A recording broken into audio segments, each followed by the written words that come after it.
एक गांव में एक कंजूस रहता था। इतना बिकट कंजूस था कि भिखारी भी उसके यहाँ नहीं आते थे। उसने कभी किसी को कुछ दिया ही नहीं था। लेकिन उसके साथ में एक बड़ी समस्या थी। उसकी पत्नी उससे बहुत लड़ती थी। पूरी ज़िंदगी उसकी नर्क बना रखी थी। तो एक बार की बात, उसकी पत्नी बीमार हुई और मरणासन हो गई। तब वो मंदिर गया। मंदिर जब गया तो पंडित जी ने देखा। पंडित जी समझ गए कि आज ये आया है तो हिसाब किताब तो इससे बराबर करा के रहूँगा। लेकिन वो और भी तेज आदमी था। वो भी कुछ सोच समझ के ही आया था। तो उसने बोला, पंडित जी, मुझे अपनी पत्नी के निमित्त प्रार्थना करवानी है। तुम्हारी प्रार्थना का हेतु क्या है? तब वो कंजूस आदमी बोला कि मुझे पूजा करवानी है, मेरी पत्नी की मृत्यु हो जाए। तब पंडित जी थोड़ा रुके, सोचा उन्होंने कि ये क्या कह रहा है। तब पंडित जी बोले कि ठीक है, लेकिन ये बताओ पहले दान क्या दोगे? कंजूस बोला कि जिंदगी की प्रार्थना, जीवन की प्रार्थना करने के लिए ही तो दान दिया जाता है। मैं तो मृत्यु के लिए आया हूँ। तब पंडित जी बोले, देखो भैया, अनुष्ठान होता है। देवताओं को आहुति तो दी जाएगी, पूजन होगा, तो इसलिए दान तो देना ही पड़ेगा। तब कहा कि पंडित जी, दान तो मैं नहीं कर सकता, मुझसे पैसा नहीं छूटता पंडित जी। तो उन्होंने कहा कोई बात नहीं, पैसा नहीं छूटता तो इसका भी उपाय है। उन्होंने कहा क्या उपाय है?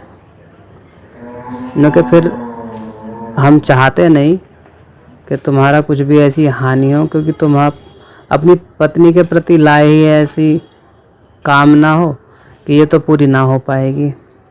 और शास्त्रों में कुछ ऐसा है भी नहीं कि हम उनके निमित्त कुछ बोलें और मृत्यु के लिए ही बोलें, क्योंकि हमारे यहाँ पे तो मोक्ष की धारणा है।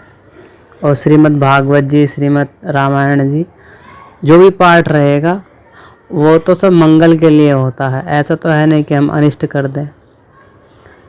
तो वो आदमी बोला, पंडित जी आपकी शरण में आया हूँ, उपाय तो बताओ। उन्होंने कहा लेकिन एक विदित है कि शास्त्रों में कहा गया है कि यदि कोई व्यक्ति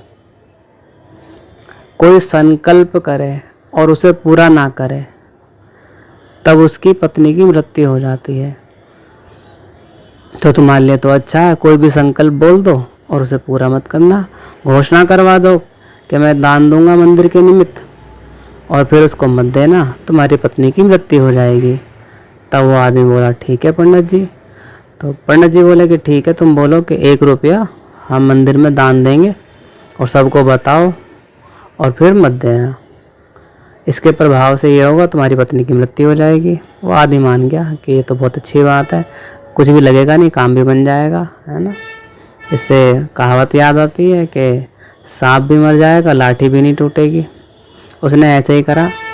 लेकिन अब उसने अपना दिमाग लगाया और दिमाग लगा के बोला कि यदि देना ही नहीं है तो फिर 1 रुपया क्यों? अगर देना ही नहीं है तो मैं 1 लाख रुपए दान के लिए बोलूँगा। तब पंडित जी बोले, अरे भैया इतना बोलो सामर्थ्य के अनुसार। कह रहे जब देना ही नहीं है, देना होता तो सोचता, जब मुझे देना ही नहीं है तो मैं बोलूँगा फिर मैं। पंडित जी बोले, तेरी इच्छा, तेरी श्रद्धा, बोल दे, जैसा भगवान की मर्जी वैसा ही हो। उसने घोषणा करवा दी कि मैं मंदिर के लिए 1 लाख रुपए दान दूंगा। अब कहते कहते कहते कहते वो नाट गया, और फिर उसने कुछ दिन बाद कहना शुरू करा कि मैं तो नहीं दूंगा। अब धीरे धीरे समय व्यतीत हुआ, 1 माह, 2 माह, और कुछ समय पश्चात 3 माह व्यतीत हो गए। लेकिन अब एक बड़ी ही विचित्र घटना घटी कि उसकी पत्नी पूर्ण रूप स्वस्थ हो गई, और पूर्ण रूप स्वस्थ भी हो गई, और स्वस्थ होने के साथ साथ उसका जो आचरण था और भी ज़्यादा कटु हो गया। अब वो इतनी ज़्यादा कर्कशा हो गई और वो दिन रात लड़ने लगी। वो तो उस कंजूस को मारने के लिए उतावली हो गई। पहले तो बात बात में कहती थी, बात से ही बात होती थी, अब तो हाथ और लात से बात होने लगी। वो बड़ा पछताया, वो भागा गया पंडित जी के पास। बोला, पंडित जी आपने क्या आफत कर दी मेरी जान को। पंडित जी बोले, क्या बात है। क्योंकि आपने कहा था कि इसका तो स्वर्गवास हो जाएगा 3 माह के अंदर अंदर। तब पंडित जी ने रुके और सोचा और समझा, कह रहे ओहो जजमान ये तो गड़बड़ हो गई। इनके क्या गड़बड़ हो गई, इनके जो इसके अंदर विधान है ये दंड का विधान है। अच्छा कि क्या कि यदि कोई संकल्प करे और संकल्प मंदिर के निमित्त हो और वो पूरा ना करे तब दंड के हेतु उसके साथ में ये घटना घटित होती है। लेकिन ये तुम्हारी तो मनोकामना ये थी, तो तुम्हारे लिए तो ये दंड नहीं होता, तुम्हारे लिए तो ये पुरस्कार हो जाता। तब भगवान ने विचित्र माया रची और दंड देना था। तो दंड हेतु प्रतिज्ञा तोड़ने वाले को दुख मिलता है। तो इसीलिए तुम्हें इसके मरने पे तो दुख नहीं मिलता, खुशी मिलती। लेकिन भगवान ने इसको ऐसा बना दिया कि अब तुम्हें दंड भगवान की ओर से सीधा सीधा मिल जाएगा। तब वो आदमी बड़ा दुखी हुआ। उसने कहा, पंडित जी अब उपाय बताओ। जजमान अब तो जो तुमने संकल्प करा था पूरा करना पड़ेगा, तब तुम्हारी पत्नी का स्वभाव पहले जैसा हो। अब वो आदमी बड़ा दुखी हुआ। उसने कहा, अब क्या करें। अब उसको पंडित जी को धनराशि देनी पड़ी। तो कभी कभी ऐसा हो जाता है, भगवान के सामने दिमाग नहीं लगाया जाता। भगवान तो प्रेम के विषय हैं, भगवान बुद्धि से परे हैं।